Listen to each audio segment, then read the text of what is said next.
영아 살해 혐의로 구속된 친모에 대해서 경찰이 살인죄 적용을 검토하고 있는 것으로 파악됐습니다. 이런 가운데 영아 유기 혐의로 입건된 경기 화성의 친모에 이어서 친부도 피의자 신분으로 수사를 받게 됐습니다. 취재기자 연결해서 자세한 내용 알아보겠습니다. 우종훈 기자. 네, 사회부입니다. 구속된 수원 친모에 대해서 추가로 드러난 사실이 좀 있습니까? 네, 법원은 범죄 혐의가 소명되고 도주 우려가 있다며 어제 30대 고모 씨에 대한 구속영장을 발부했습니다. 지난 2018년과 2019년 출산한 아기들을 각각 하루 만에 살해한 고 씨의 구속영장에 적시된 혐의는 영아 살해였는데요. 경기 남부경찰청은 고 씨에 대한 혐의를 살인으로 변경하는 것을 검토 중이라고 밝혔습니다. 다만 살인 혐의 적용을 왜 검토하고 있는지에 대해서는 자세히 밝힐 수 없다고 말했습니다. 영아 살해죄는 아기를 양육할 수 없다고 생각하거나 이를 참작할 만한 이유로 분만 중이거나 분만 직후 아기를 살해한 자에 적용됩니다.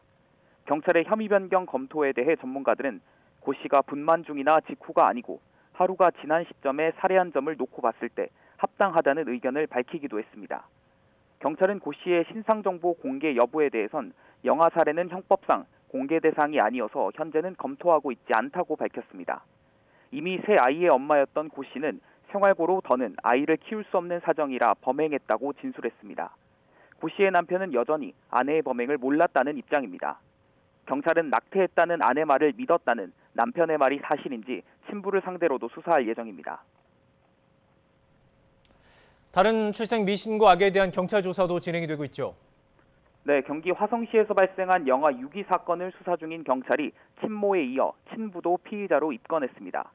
친모는 지난해 1월 2일 서울 강북구의 한 카페에서 모르는 성인 3명에게 아기를 넘겨준 혐의를 받고 있는데요. 친모가 이때 친부도 함께 갔었다고 진술해 경찰은 20대 남성을 유기 방조 혐의로 입건했습니다.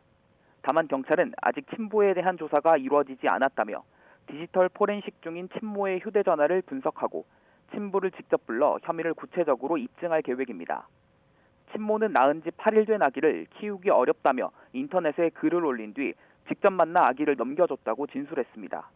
현재까지 누가 아기를 넘겨받았는지나 아기의 생사는 확인되지 않았습니다. 수원시에는 행방을 알 수 없는 출생미신고 아기 2명이 있어 수사가 이루어졌는데 1명의 생사가 파악됐습니다. 이 아기의 친모 30대 여성은 지난해 출산 직후 베이비박스를 운영하는 단체에 아기를 맡겼다고 진술했는데요.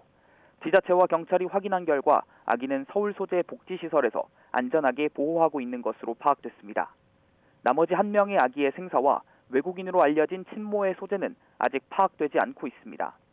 경찰은 출입국 관리청에도 해당 이름을 가진 외국인이 없다는 사실을 확인하고 감사원에 자료를 다시 요청했습니다. 현재 출생 신고가 안 된 아동 가운데 범죄 혐의점이 확인되거나 의심되어 경찰이 수사하고 있는 사안은 모두 5건입니다. 지금까지 사회부에서 전해드렸습니다.